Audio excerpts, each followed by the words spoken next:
الجزء الثاني والأخير من المبدأ الإصلاحي الرابع.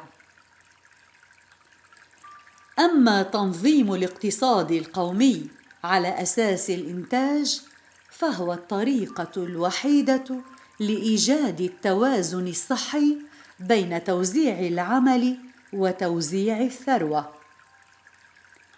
كل عضو في الدولة يجب أن يكون منتجاً بطريقة من الطرق، وفي حالة من هذا النوع يتوجب تصنيف الإنتاج والمنتجين، بحيث يمكن ضبط التعاون والاشتراك في العمل على أوسع قياس ممكن، وضبط نوال النصيب العادل من النتاج، وتأمين الحق في العمل والحق في نصيبه.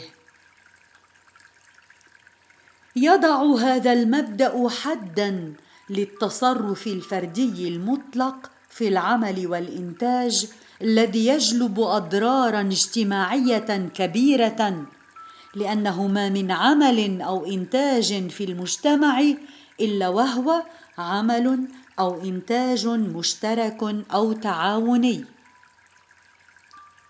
فإذا ترك للفرد الرأسمالي حرية مطلقة في التصرف بالعمل والإنتاج، كان لابد من وقوع إجحاف بحق العمل وكثير من العمال.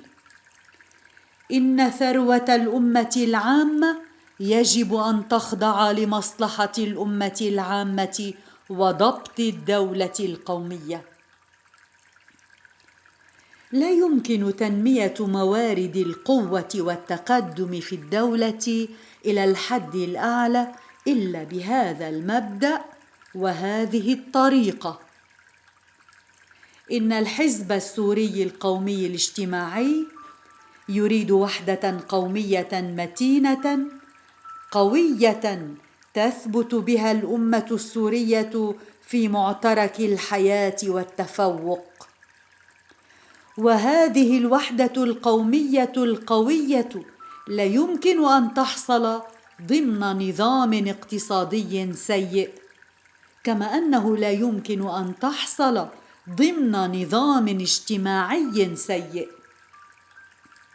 فإقامة العدل الاجتماعي الحقوقي والعدل الاقتصادي الحقوقي أمر ضروري لفلاح النهضة السورية القومية الاجتماعية.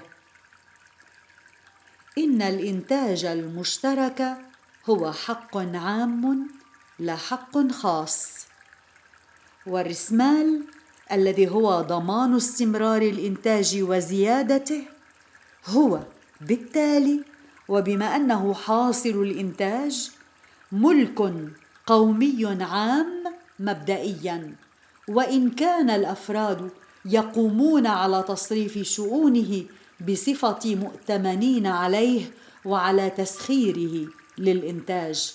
وإن الاشتراك في الإنتاج اشتراكاً فعلياً شرط للاشتراك في الحق العام. بهذا التنظيم الاقتصادي نؤمن نهضتنا الاقتصادية وتحسين حياة ملايين العمال والفلاحين، وزيادة الثروة العامة، وقوة الدولة القومية الاجتماعية. شكراً.